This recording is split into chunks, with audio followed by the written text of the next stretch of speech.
with a little bit of luck and a modicum of hard work, hopefully we are now all aware that dialectical behaviour therapy is built on a foundation of mindfulness. Without the ability to mindfully spot when our system leaves its emotional baseline and enters into a place of emotional distress, we continue reacting to our emotional experiences in old familiar ways, habitually playing out our past in the present moment and then questioning why things keep going the same way as they always do. As I've said before, many people believe mindfulness is all about emptying our mind of thoughts, and while this is definitely one way we can practice mindfulness, it's not the way we want to practice it when building mindful awareness of what's happening within our personality system. Our thoughts and feelings influence the way we behave, so learning how to identify these things is key to any type of behaviour change. This is the reason we observe and describe what's happening in our system non-judgmentally and effectively. Many people do this by sitting silently in a meditative state, but for me, this wasn't something that I found easy to do. So practicing my mindfulness while participating in mindless activities helps me accomplish this goal without impacting my busy lifestyle in a negative way. If you're anything like me, this is why it's important to develop the skill of participating in activities one mindfully. Learning to use the skill called acting one mindfully is like opening our eyes for the first time to what's happening within our personality system. In fact, it's been said that developing our ability to mindfully observe what's happening within our system is like walking across a room full of furniture with our eyes wide open instead of keeping them completely shut. Yes, we can manage to navigate our way across the room in one way or another using either option. However, it's clear to see that it's going to be way more effective to participate in this activity with our eyes wide open. As with everything in DBT, it's essential to practice these skills every single day as often as you can. I personally practice one mindfulness when I drive home from dropping my kids off from school in the morning.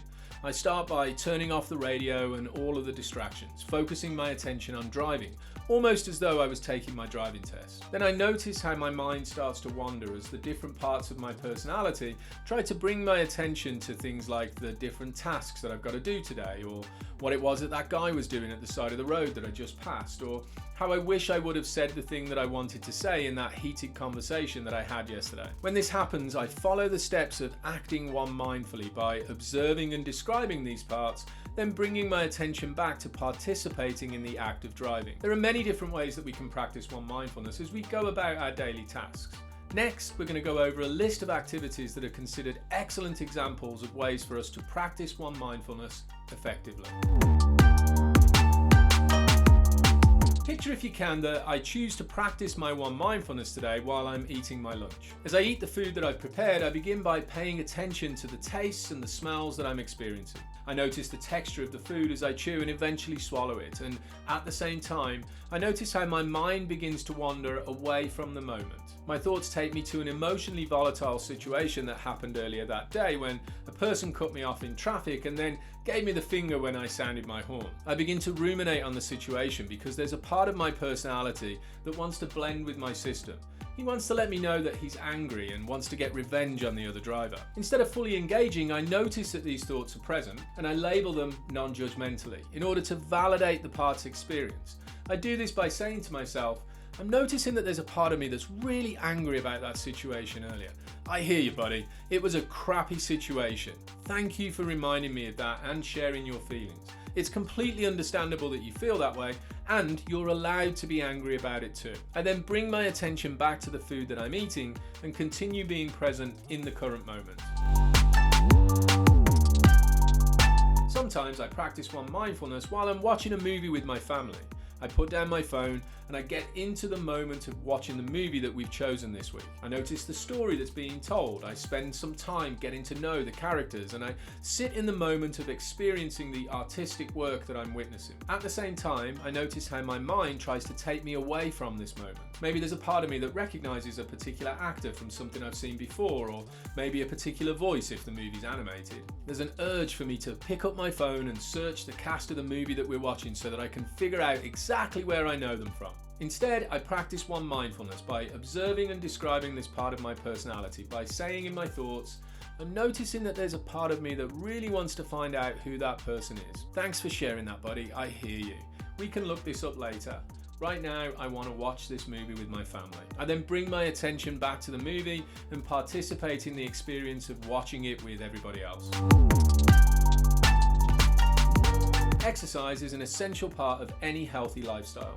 Not only does it help us with physical fitness and energy, it also plays a significant role in our mental health and wellness too. Regular exercise gets the heart pumping and in turn our blood flowing, which has been shown to create the body's own natural antidepressants. Exercise is also a fantastic opportunity to practice one mindfulness. Now, it would be an unrealistic expectation to complete your entire exercise routine from a wise mind perspective. So the way I choose to practice during my daily routine is I pick one particular exercise that I'm doing and I focus my attention solely on that exercise, keeping my mind set on my form, my breathing and my counting, while at the same time, dialectically speaking, I notice my thoughts trying to distract me from the activity. When I observe this part of me that's entering my thinking, I label it non-judgmentally, thank it for sharing using the same format as we previously described, and then bring my attention back to the exercise I'm doing. For example, if I'm using my rowing machine, let's say, I focus on my form,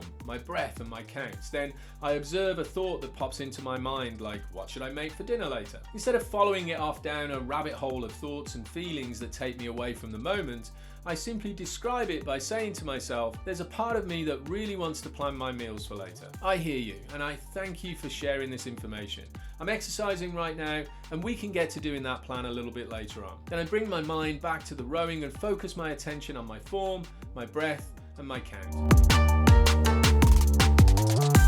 Sometimes it can seem like our mind is racing at 1,000,000 miles an hour. This is the very nature of the constant stream of conversation from within our personality system. I once heard it said that the average human being has between 60 and 100,000 thoughts in a single day. And when you actually stop to think about this, it's understandable that the constant flow of thinking is extremely challenging to manage, to say the very least. Metaphorically speaking, learning how to observe the parts that show up in our thinking is like watching trains that pass through a station. Over the passage of time, there are many trains that pass through the station that we call our mind.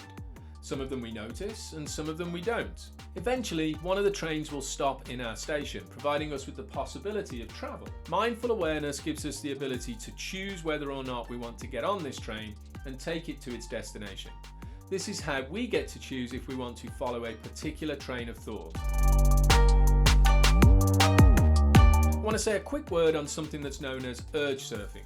This is a term that was coined by the American-Canadian psychologist Alan Marlett. It's designed to support individuals with addictive, compulsive and obsessive behaviour patterns or any other destructive impulses associated with unwanted coping mechanisms. As a result of the research that he completed, he asserts that cravings rarely last for longer than about 30 minutes if there's no opportunity for the person to actually use the behaviour pattern they're being internally pushed to use. If the opportunity doesn't present to participate in the behaviour, then the urge passes and as a result, there is no longer an internal struggle. It's this uncomfortable internal battle that feeds the cravings that we often struggle with. Trying to fight the cravings is like trying to block a waterfall. If you stand in the middle of it, you'll end up getting absolutely soaked. Using the approach of mindfulness, and in particular when we practice the skills of observe and describe to activate cognitive diffusion, we can step aside and watch the water just go straight past us. In other words, what we're trying to say here is that urges are just thoughts that are trying to take you away from the present moment to participate in a behaviour that's going to numb or escape from your uncomfortable emotional experience. This is true for almost everybody, but very few of us ever give ourselves the chance to prove it because we don't have the mindful awareness to notice what's happening in real time. Building mindful awareness is the answer to this problem, and practice, and even more practice is the only way that we can actually achieve it. In the PDF at the bottom of the page that's attached to this video, there's an exercise that's designed to help you build your ability to practice one mindfulness. I'll leave some links in the description below. Take some time to complete this exercise and use it to help you develop your own unique one mindfulness practice. If you take a look around my YouTube channel or go through the pages of my website, you'll find a lot more videos and handouts that expand on this and many other subjects associated with DBT, schema therapy, and being one mindful. If you want to know more, come join our live online conversations every week. I'll drop some links in the description below. And as always, if you like the content of this video, please subscribe to the channel, leave a comment and smash that like button. Turn on those notifications for all the latest from me and the Liberation Place. I hope this video gave you some insight for how you can actually change those behaviours that you're trying to change. Thanks for watching, hope to see you again soon. Take care, be safe and be well.